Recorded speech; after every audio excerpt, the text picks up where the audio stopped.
I don't know if we're gonna get that much of a kick out of it. It's pretty hardcore, but I just wanted to show you the ruthlessness of this man. You must have seen this, Horace, before. Can you see my screen? Yeah. So this is a Sahih Hadith, Sunan al-Nasai. It was narrated that Aisha said, some people raided the milk camels of the Messenger of Allah. He caught them and had their hands and feet cut off and their eyes gouged out. Yeah. This is not Da'if Bukhari. This is Sahih Bukhari. No, this is the extension of the camel urine one. This is the same people that talking about. Here you go. This is so bad. Oh gosh. Okay, wait. Should we read it? I think we've read it a few times. Yeah, we have. But anyway, it's an extension, exactly. But so here, it's not about Allah knows best or Allah will deal with them in the hereafter or turn the other cheek, as Jesus would even say. No, cut their hands and feet off. And if that's not enough already, you gouge their eyes out. Yeah, yeah. Isn't that a religion of peace? Okay. Yeah, peace is more like. Nuri, do you want to, not you, Nuria, our super chatter, Nuri. There you go. Mishkat 3115 chapter. Looking at a woman who is asked in marriage and an explanation of what may not be seen. So, you like a little, not little, sorry, I just meant, you like a girl. And then what can you see? Ibn Umar reported, God messenger is saying, avoid being naked. Don't be naked when you're naughty couples. You're doing things with each other. Naughty couple. For with you are those who never leave you. Oh, there's a spy in the den. Someone, I always feel like there's someone watching you. There is in Islam. So the recording angels. There's a camera. What is it? They say all these places. Don't think no one's watching. The camera is always watching. So there's this camera saying the recording angels are always watching, except when you are relieving yourselves and when a man has, the ding dong with his wife.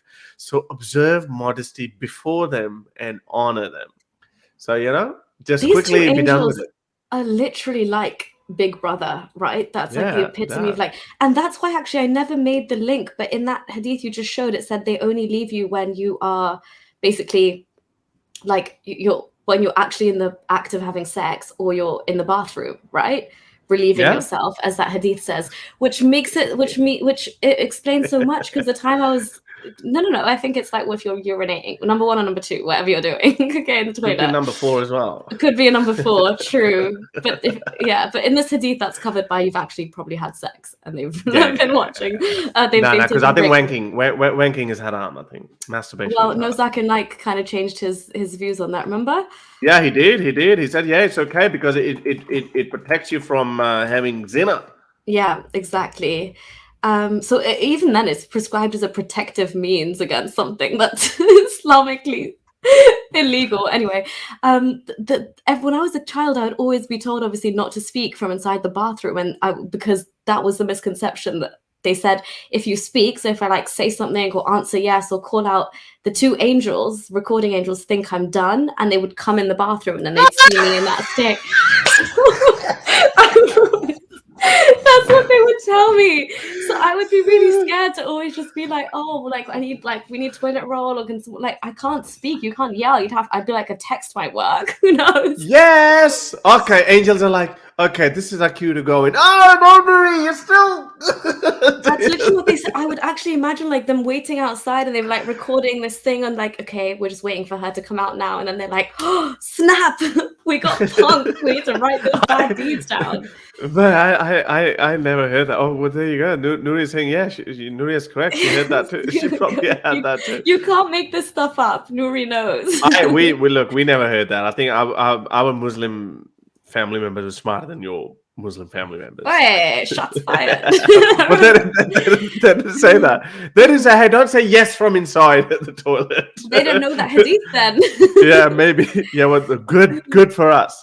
So, very good for you. I wish we were more ignorant. Sunan Abi Dawud 31. It says, the Prophet said, when any one of you is relieving himself, he must not touch his Willy Wonka with his right hand. And when he goes to relieve himself, he must not wipe himself with his right hand either. So hang on, what happened to There's no wiping in Islam, washing it and we're clean. And it's the evil, it's the dirty Hindus and the dirty white people wipe themselves. Yeah. And when he rinse, he must. What if you got your hand or something chopped off by one of these guys? And what are you supposed to do if your left hand's cut off? Yeah, well, if you're a thief, which hand do they chop off? They chop off whichever hand you stole with in Saudi Arabia, anyway. So if you're a right-hander, you would always say, "No, I use a left hand." Yeah, you would. I picked that apple with my left hand. What was it? There's another joke. Anyway, I forgot about it. If you like these videos and want to support me in my activism, then you can support me on Patreon or PayPal. Stay free, everyone.